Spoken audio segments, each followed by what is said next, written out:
Halo guys, selamat datang kembali di channel ini.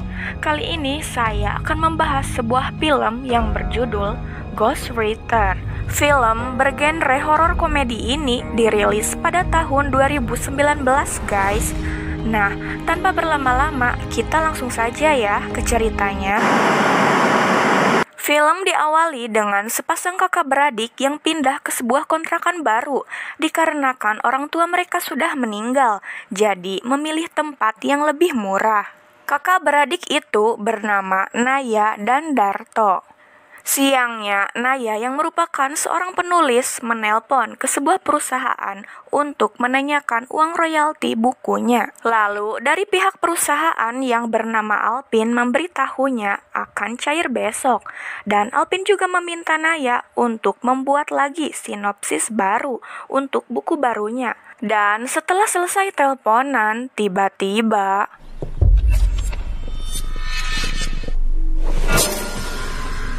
tak hanya itu, adiknya pun yaitu Darto ikut diganggu guys. Pada malam harinya, Darto pun yang merasa aneh menanyakan kepada kakaknya mengapa ada rumah sebagus itu tapi dikontrakan begitu murah. Dan kakaknya malah biasa saja dan tidak merasa aneh. Ketika hendak tidur, Naya mendapati bahwa atap kamarnya bocor. Lalu pada keesokan harinya pun Naya langsung mengecek atapnya di atas, tapi di sana dia menemukan sebuah buku yang ternyata itu adalah sebuah buku diari milik seorang lelaki yang bunuh diri. Siangnya Naya menemui pacarnya yang merupakan seorang aktor yang bernama Pino. Naya pun menceritakan semuanya. Kasihan juga dia ya. Sesampainya kembali di rumah, tiba-tiba pada malam harinya, Darto yang sedang belajar lagi-lagi diganggu. Dia pun langsung lari menemui kakaknya. Dan kali ini Naya pun percaya apa yang dikatakan Darto. Tapi Naya juga meminta Darto untuk bersabar dan bertahan karena dia sudah membayar kontrakan selama 1 tahun. Setelah itu, Naya pun mengembalikan bukunya dan memohon jangan mengganggu dia dan adiknya lagi. Paginya di sekolah, Darto menceritakan kejadian semalam kepada temannya. Lalu temannya pun menyarankan untuk menemui Pak Saidi yang merupakan penjaga sekolah dan paham dengan hal seperti ini. Pada malam harinya, terlihat Naya sedang pusing memikirkan biaya pendaftaran masuk SMA untuk Darto. Ditambah lagi pihak perusahaan terus mendesaknya untuk segera membuat sinopsis baru. Dan pada akhirnya, demi adiknya bisa masuk SMA, Naya pun nekat mengambil buku diari itu lagi untuk dijadikannya bahan sinopsis buku barunya. Pada keesokan harinya, setelah pulang sekolah, Darto dan temannya membawa Pak Saidi ke rumahnya. Mencret-mencret itu loh, gue juga tahu. Di sisi lain, Naya yang baru bangun tidur dikejutkan dengan sebuah coretan di dinding yang bertuliskan pencuri. Lalu terjadilah balas-membalas antara Naya dengan hantu itu. Jangan pakai yang itu mahal. Ini. Lalu Naya mengambil buku diari itu dan ketika berbalik, setelah Naya melepaskan buku itu, dia tidak melihat hantu itu lagi. Tapi tiba-tiba ada hantu perempuan yang datang dan mengamuk. Sementara itu, Darto dan yang lainnya sampai di rumah. Tapi temannya yang sedang mencret itu pun merasa mules lagi dan meminta Darto untuk menemaninya ke toilet karena takut. Dan Darto yang merasa bau akhirnya pun keluar.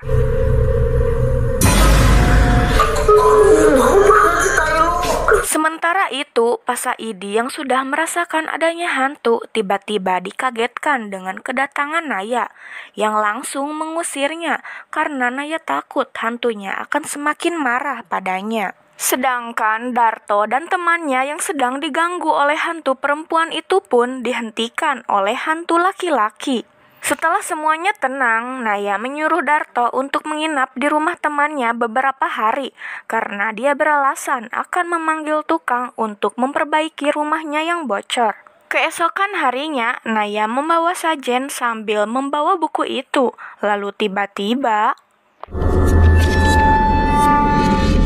hantu Hantu itu lalu berterima kasih kepada Naya karena telah mengusir dukun yang kemarin, yaitu Pak Saidi. Hantu itu juga memperkenalkan diri bahwa dia bernama Galih.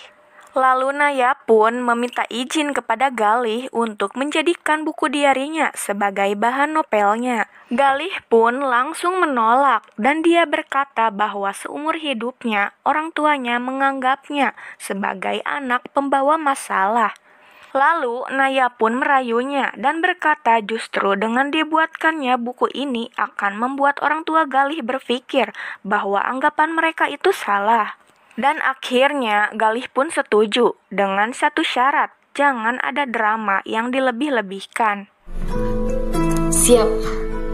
Setelah itu, mereka pun mulai membuat sinopsis ceritanya. Dimulai dari Galih menceritakan hidupnya bahwa dari kecil ibunya sudah pilih kasih pada dia dibanding adiknya yang bernama Bening, yang selalu dimanja. Tapi walaupun begitu, Galih sangat menyayangi Bening.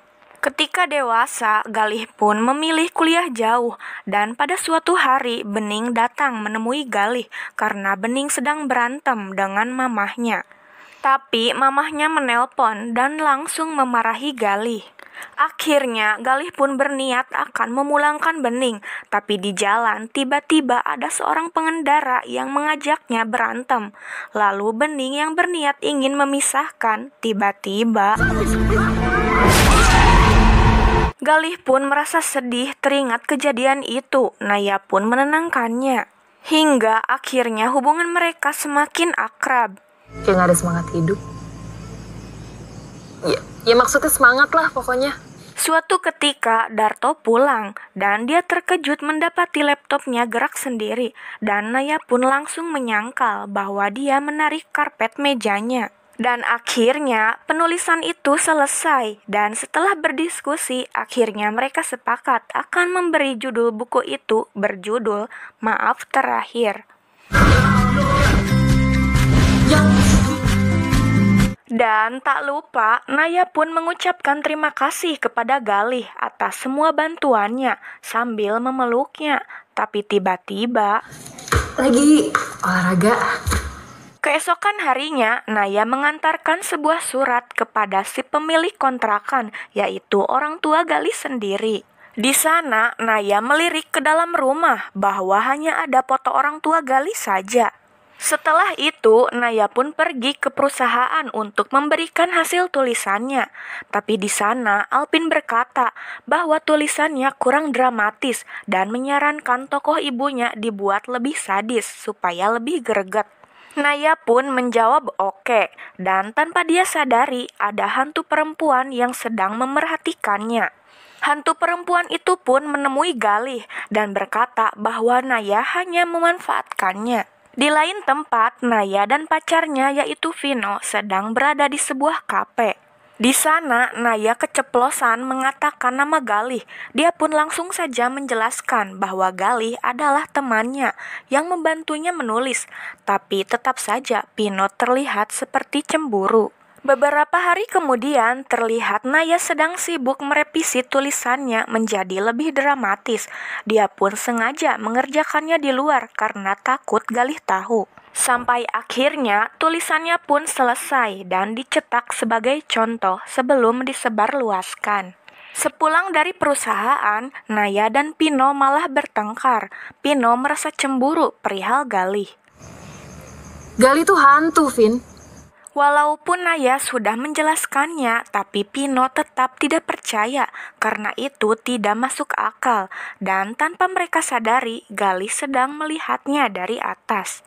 Naya pun langsung masuk ke rumah. Di sana, Galih pun melihat bukunya yang sudah dicetak. Awal-awal membaca, dia merasa senang. Tapi saat dia melihat tulisan yang dilebih-lebihkan, dia terlihat sangat marah. Pada malam itu, Darto baru pulang dan meminta izin ingin menginap di rumah temannya. Lalu Darto masuk ke kamarnya dulu, berniat ingin mengambil baju. Takut, lihat ginian berani lo. Tapi tiba-tiba lampu mati begitu saja.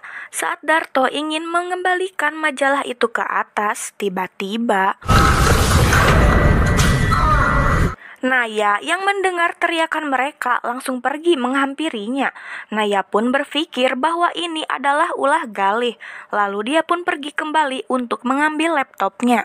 Di sana, Naya sambil memegang laptop berteriak bahwa dia akan menghapus buku tulisannya dan lampu pun nyala kembali.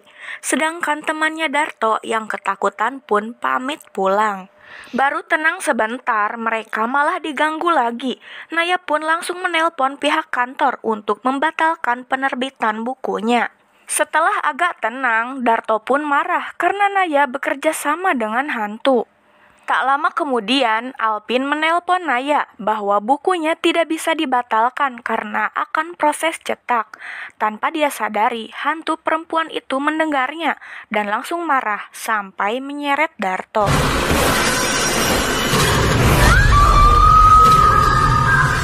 Dalam keadaan gelantungan, Naya berhasil mengambil buku diari sehingga dia bisa melihat Galih yang berusaha menghentikannya.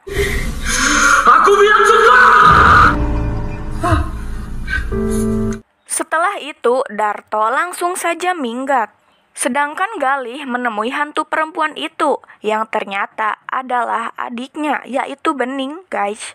Di sana, Bening pun lalu menjelaskan bahwa orang tuanya merasa menyesal, depresi, dan sebenarnya tak pernah melupakan mereka. Lalu Galih pun termenung, dia juga sedih melihat Naya yang menangis. Dia pun menunjukkan kepada Pino bahwa dia ada dan memang hantu. Sampai akhirnya mereka baikan dan Naya langsung memperlihatkan Galih pada Pino. Nih, berarti kamu tinggal pegang aja ini diary. Hai. Lalu mereka pun pergi ke perusahaan. Di sana Naya juga memperlihatkan Galih kepada Alpin. Sehingga akhirnya Alpin pun percaya dan setuju untuk dibatalkan. Naya sekarang baru tahu kalau dia bersentuhan dengan Galih, dia bisa melihat Bening. Dia pun berpikir bahwa Bening sangat sayang kepada Galih. Karena ketika Naya menyentuh diari kesayangannya Galih, dia bisa melihat Galih. Dan ketika menyentuh Galih, dia bisa melihat Bening. Keesokan harinya pun mereka saling maaf-memaafkan. Di sisi lain, Pino mengantarkan orang tua Galih dan Bening ke kontrakan miliknya yang sekarang ditempati oleh Naya. Di sana, Naya memperlihatkan Galih kepada mereka. Orang tuanya pun langsung meminta maaf dan saling berpelukan. Yang tak lama kemudian, Bening muncul. Sampai akhirnya Bening dan Galih menghilang dengan sendirinya karena sekarang arwahnya sudah tenang. Dan hubungan Naya dan adiknya pun sekarang sudah membaik. Waktu berlalu, Naya pun membuat sebuah novel yang berjudul Ghostwriter tentang masa menyenangkannya bisa kenal dengan Galih. Nah, itu dia guys, alur cerita dari film Ghostwriter. Semoga bisa diambil pelajarannya ya. Terima kasih sudah menonton video ini, dan sampai bertemu kembali di cerita selanjutnya.